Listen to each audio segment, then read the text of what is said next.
Kakek Alam Syah, harusnya jangan takut. Itu wajib dilindungi. Itu mirip dengan aku ketika aku mengkritisi Anies Baswedan. Yang diantaranya aku menyatakan bahwa Anies itu bohong mengatakan bahwa hujan turun dari langit mengalir lewat gorong-gorong ke laut itu melanggar sunatullah. Gue bilang itu adalah bohong, hoak. Karena tidak ada dalilnya dan tidak ada logikanya. Juga aku mengkritisi kebohongan tentang rumah DP 0 dan sebagainya. Lalu ada Yaman namanya tuh Muhammad Hasibuan langsung memviralkan VT gua.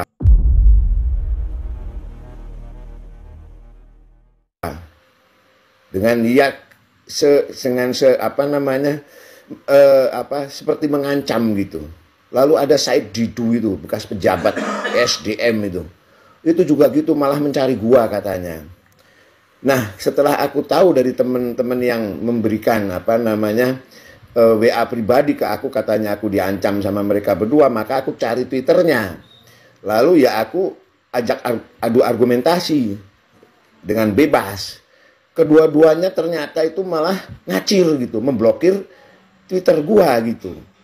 Jadi orang-orang provokator kayak begini itu kan bahaya. Ini akan menghalangi demokrasi. Demokrasi kita tuh bebas. Setiap orang tuh bebas berbicara, mengkritik siapapun, terutama pejabat. Lah kok ini kayak begini gitu. Kasihan nenek kakek Alam Syah. Itu nggak bener. Gua pernah ada yang melakukan itu kepadaku, yaitu Hasibuan itu, orang Yaman itu, siapa namanya, Muhammad Hasibuan sama Said Didu. Yang nyari-nyari gua, memprovokasi gua. Aku datengin Twitternya malah ngacir. Gua diblokir. Ini apa-apaan? Ini mau berdiskusi, mau ancam-ancaman. Enggak zamannya lagi. Ini bukan zaman jahiliyah. Ini zaman modern, zaman demokrasi. Enggak bisa seperti itu. Kita adu otak, adu kompetensi.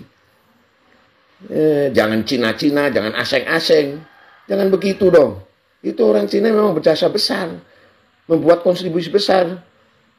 Membuat jutaan lapangan pekerjaan. Banyak pribumi jutaan itu bergantung pada mereka. Bukan bergantung kepadamu. Apa kontribusi kamu? Kamu keluar-keluar doang. Meningkatkan kualitas dirimu melalui hoak gitu.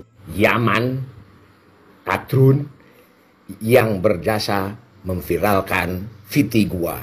Tapi tentunya dengan niat jelek. Agar aku takut. Dan gitu ceritanya.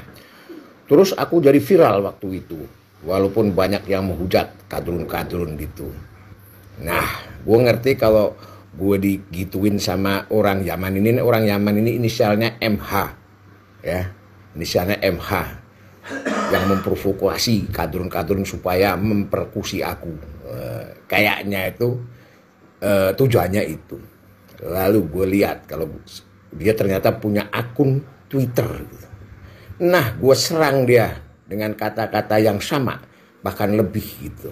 Sesuai dengan tipikal kadrun itu gimana kalau bernyinyir. Ya gue ikuti dengan nyinyiran yang seirama dengan nyinyiran itu. Akhirnya dia tidak kuat. Yang tadinya mengancam-ngancam, akhirnya dia tidak kuat dengan omongan gua. Lalu Twitter gua diblokir, pengecut. Terus TikTok itu juga nggak adil. Gue ini kan selama ini kan menjawab komen-komen para kadrun yang sok pahlawan, sok berjasa dan sebagainya, yang menghina orang Cina. Nah, aku kan cuman menjelaskan bahwa itu tidak benar, membantahnya dengan mengatakan bahwa Cina itu jauh lebih unggul. Nah, TikTok ini nggak adil. Jadi karena dilaporin terus sama kadrun, maka akun gue di-bandit sama TikTok. Padahal pemirsa gue udah 45 juta lebih, yang like sama gue 1 juta lebih. Nah, gue di-banding, akhirnya gue bikin akun lagi ini. Tapi ya biasa, tetap saja nggak viral gitu ya. Ya kalau dia pemirsanya di atas 3.000 setiap aku bikin akun kan lumayan, ya kan? Karena gue nggak nyari duit, karena gue ini adalah untuk influencer, menjawab hal-hal yang tidak benar yang disampaikan oleh kadrun. Karena iramanya kadrun itu ya seperti itu, nyinyir dan sok kayak gitu, ya gue imbangi dengan ritme yang sama. Tapi TikTok itu nggak adil. Gue di bandit. Ini TikTok bang baru gua.